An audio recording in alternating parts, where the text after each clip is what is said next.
promised, it's Wednesday night, still at Gamer Sanctuary. We're going to get in a doubleheader here. Adam and I are going to play a game of Planet Strike. 1,500 points.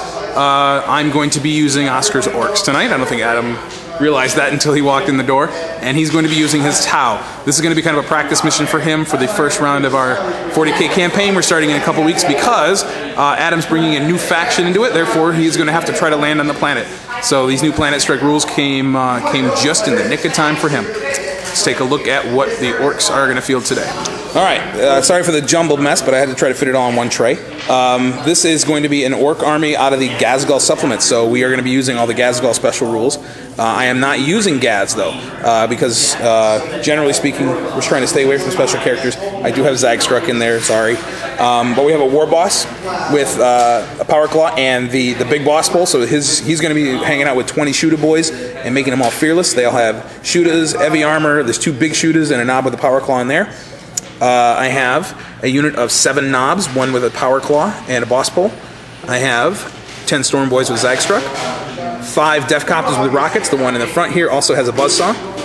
2 of the 2 looted wagons with the Def Cannons and double big Shooters in each. And 15 boys on bikes with a Knob with a Power Claw and a Boss Pole, being led by another War Boss with the Super Killy Power Claw from the Ghazghkull Codex that has 1 instant death swing. He's on a regular bike. He has a Get Finder and Cyborg Body and Boss Pole as well. And that is it. That's my 1,500 points for the Orks. Like I said, we're playing Planet Strike, and I am defending.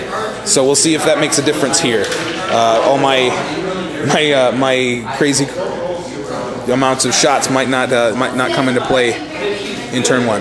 So we're going to see what Adam's got in just a second.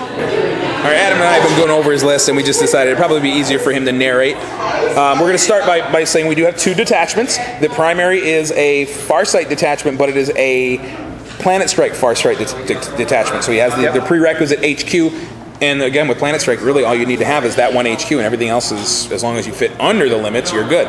And the other one is a Combined Arms standard Tau detachment. So take it away. Okay, in the Planet Strike detachment, I have a commander. He's got 2 marker drones, plasma. He's got the Talisman of Arthas Malik. Probably won't come into play today, but it does give a 5 of invuln. 2 troop choices. One is plasma fusion with invuln, 2 shield drones, and a unit of suits with 2 missile launchers and a gun drone, and then a Riptide with the Earthcast Earthcast array with a heavy burst cannon. And then in the Tau, I've got an Ethereal. I've got 2 Devilfish, 2 units of two units of Fire Warriors loaded up in 2 Devilfish. I've got a unit of 4 marker drones, Ion, Accelerator, Riptide, Skyray, and that's 1,500 points. All right, we're gonna set up a table and get started as soon as we can. All right, we're all about putting up together cool tables today. This is a playmat from, who's it from, Adam? Frontline Gaming. Frontline Gaming. This is their city map, and we're kind of, lamenting the fact that the squares make us want to put stuff in squares, but it still looks sweet. These are some of the bunker kits from Brush for Hire that we some of us bought, or that other guys won during Food Hammer last year. Painted up. I think they look great. But I have all my Orks except for my Def Copters on the table. Bikes are in the square in the middle. War Boss and his 20 boys are chilling in that bunker. Zagstruck and his boys got the gatehouse. Looted wagons down here. There are objectives scattered all over the table. Adam is just about to drop his Firestorm on me. He took the stratagem that gave him a D3 extra. I took the one that gives me a 5-up cover save against his Firestorm. And I also have, when we use them, we'll go over the stratagem. So he's going to drop, he rolled 3, and he's going to get +3 for my 3 fortifications. He's going to drop 6 Firestorms on me, and we'll see if I have anything left after that. Okay, Adam's Firestorm was pretty good. It could have been a little bit better, but I'll take it. I lost a grand total of 5 bikers and 2 boys, the Knob from my big squad, and 1 of the big Shooters. So not too bad. The bunker over here took a glancing hit, and we have a crater out in the middle of the open. But that's it. He tried to thin down that biker squad, and I think did a good job. So we're going to move now into Adam's turn 1, and he's going to bring some models onto the table. All right, never play against Tau when they have the first turn, because what happens is you lose all your bikers. Adam basically just focus fired and everything. His marker light drones from his commander took away the cover saves for one of the squads, and he just pounded me. Everything in this half of the table shot right at them and wiped them all off the table. I couldn't roll cover saves either, though, so a little bit of both. More overwhelming firepower than bad luck, I'm going to have to say. The boys in here took a bunch of hits, too. They're down to about 2/3 strength, but they're fearless because of the big boss pull. Yeah, the laser burn immobilized my looted wagon with my knobs in it, so they're going to have to hoof it somewhere. But that's it. At the moment, I'm getting crushed. Adam has first blood, and that's it so far. So we're going to move into my turn 1. I got some minor measure of revenge, but not enough. The Death Copters came in on the flank and killed one of the battle suits here. Adam made a couple good cover saves on the others, though, to keep them from insta-dying. The Storm Boys jumped from that the gatehouse to the ruins here. I failed one dangerous terrain test and made an armor save, and then they ran into it again with their double run to get even closer, and I failed one more and did lose one eventually. That immobilized looted wagon and the other one combined to drop this squad of battle suits down to a single guy. He had to go to ground to prevent himself from dying.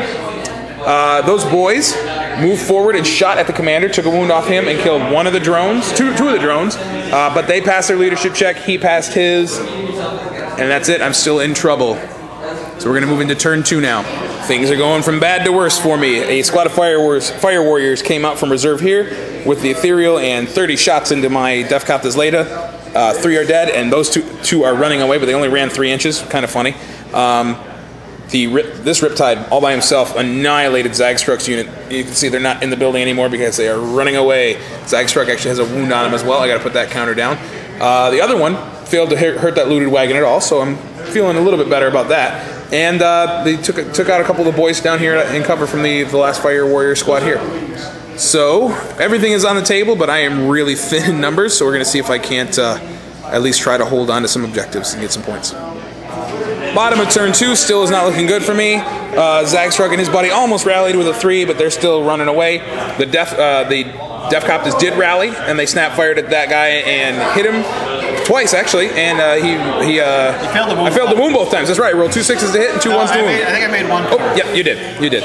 I killed a couple of the drones out of that squad, but they made their leadership check. That was with that looted wagon. That one shot at the commander and scattered way off. Those boys are dead. War Boss Groat Death Cruncher over here managed to get in a charge on the Riptide, but his invulnerable save saved him because he didn't overcharge to give him the 3-up invuln, and that's all we have. So we're going to move into turn 3, and maybe I can get tabled in 3 turns instead of 2. We kind of realized this turn really was going to be nothing but a disappointment with all the things Adam still has on the table, and the few things I have, there really wasn't a lot for him to shoot at. These Fire Warriors, though, failed abysmally. They only did a single wound to that Death Copter, and that's it. So they're in trouble, or maybe somebody else is. I do have a buzzsaw on that one. Back over here, that Riptide managed to... Oh, he took just a single hull point off of the looted wagon that's immobilized. Meanwhile, these guys wrecked that one, and that's really all that happened. I lost another boy in the combat with the Riptide here, but that's it. He's making invulnerable saves like crazy, though.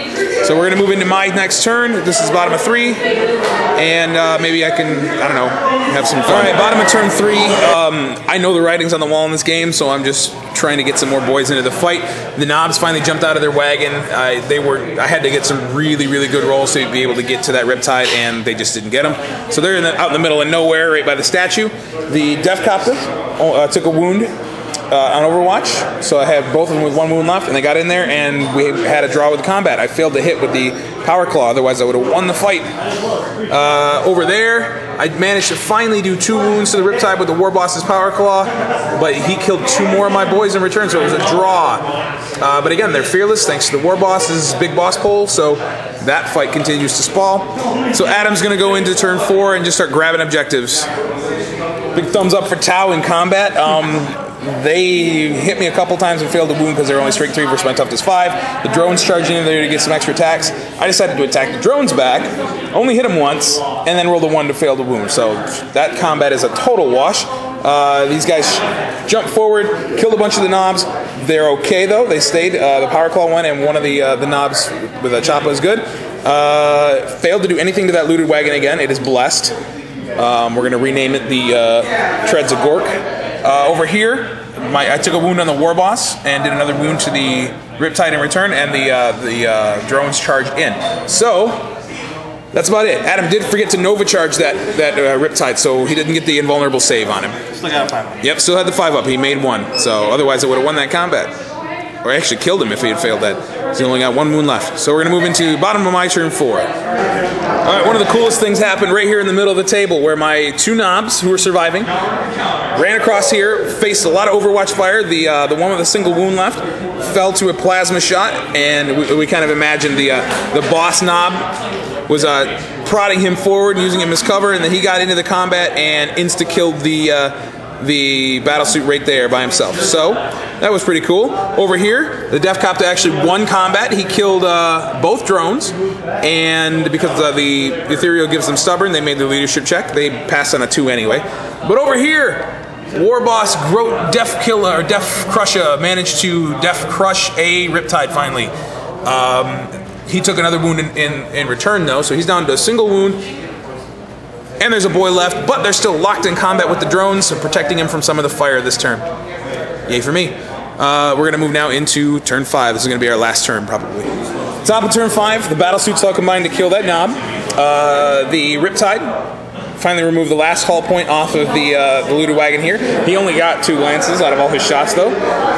Over here, the drones charged in, killed actually the ones who were in the fight, killed the last boy, and the War Boss is all by himself. He failed to do anything. He missed and rolled a 1 to wound. But over here, I killed another Fire Warrior, and because they're stubborn, they stayed. So this is never going to go anywhere. That's not going anywhere either.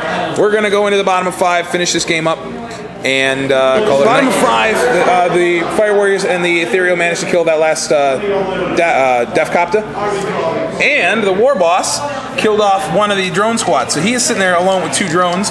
Adam rolled, and he rolled a 1 to end the game, but I used my last strategic points to re-roll it, and the game's going to continue to turn 6 just for fun. And we'll see if Adam can finish off that War Boss. So, top of turn 6, the War Boss managed to finish off the last 2 drones. Yep. And then he consolidated in just like so. Shot his twin-link shooter, failed to do anything, and then with a blood-curdling scream, charged into a hail of 20 pulse carbine or pulse rifles and was cut down by 2 of them. So the game ends. Bottom of turn 6, I've been tabled. We're not even going to calculate victory points. Tau obviously have the day. I don't think I scored a single point. No line breaker, no warlord, no first blood, obviously. Happy birthday to me. You got your birthday. I did. Classic birthday game. Yep, this tradition that Brian started like 3 years ago. I've been on the end of it. Yeah, 1 year, I think Brian went through all, like 4 of us. He took 4 of us out on our birthdays in a single year. It was crazy. Brian, if you're watching this, you suck. Anyway, we miss you though. Come on back so we can play some more birthday games. Anyway, thanks for watching. Enjoy this double header, and we start our Aura Recentes Chapter 2 coming up soon. So we'll see if I end up bringing the Orks as survivors, or maybe some Space Marines as a newcomer. Adam has decided the Tau will be entering the campaign, so we're looking forward to that. And thanks again for watching.